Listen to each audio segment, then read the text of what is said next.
आपल्याकडे कशी असामी आलेली आहे की ज्यांच्याबद्दल नेमकं त्यांना अभिनेता म्हणावं तर त्यांनी मराठी नाट्यसृष्टीमध्ये अनेक दर्जेदार नाटकं दिलेली आहेत. मराठी चित्रपट सृष्टीमधलं त्यांचं योगदान हे नक्कीच फार मोलाचं आहे आणि इथंच ते थांबले नाही तर त्यांनी साऊथही तितकंच गाजवलेलं आहे. साऊथमधल्या तेलुगू असेल, तमिळ असेल, कन्नडा असेल या ठिकाणी त्यांनी शेकडोने चित्रपट केलेले आहेत.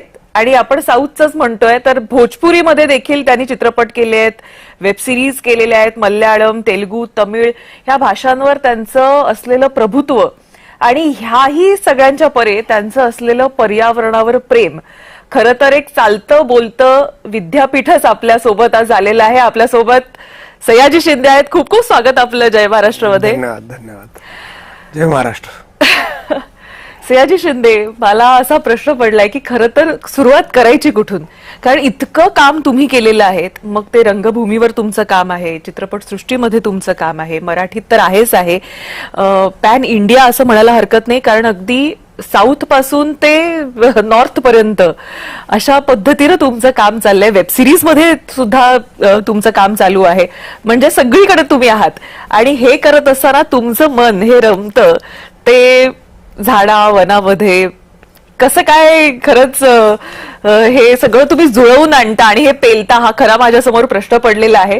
खरं तर सातारचे तुम्ही आहात, सातारचा जन्म, मुंबईमध्ये कर्मभूमी तुमची आणि अतिशय मध्यमवर्गीय कुटुंबातून तुम्ही आपली जी काही कारकीर्द सुरू केलीत आणि आज एका वेगळ्या आयामापर्यंत तुम्ही स्वतःला घेऊन गेलेला आहात आणि हे पाहताना आम्हाला व्ह्युअर म्हणून नक्कीच फार कौतुक वाटतं. त्यामुळे मला नक्कीच हा प्रश्न पडलेला आहे की तुमचं रंगभूमीकडे मुळात पदार्पण कसं झालं आणि तिथून हा प्रवास नेमका कसा सुरू झाला.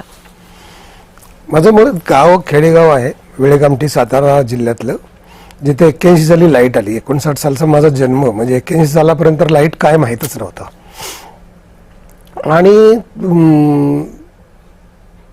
आमच्या घराच्या पाठीमागे एक ओढा होता, तो ओढा व्हायचा, त्याचा आवाज करत झोपायचो. पत्र्याचं घर होतं, त्याच्यावर पावसाचे आवाज, थेंब पडायचे त्याचे आवाज, गुरं म्हशी, असं सगळं चाललं होतं. आणि तमाशे त्यावेळेला होतं, कीर्तन होतं, भजन होतं, जात्यावरची गाणी होती, डोंबऱ्याचा खेळ होता, पिंगळा असायचा, सकाळचं गोंधळी असायचा, संध्याकाळचे वासुदेव असायचा.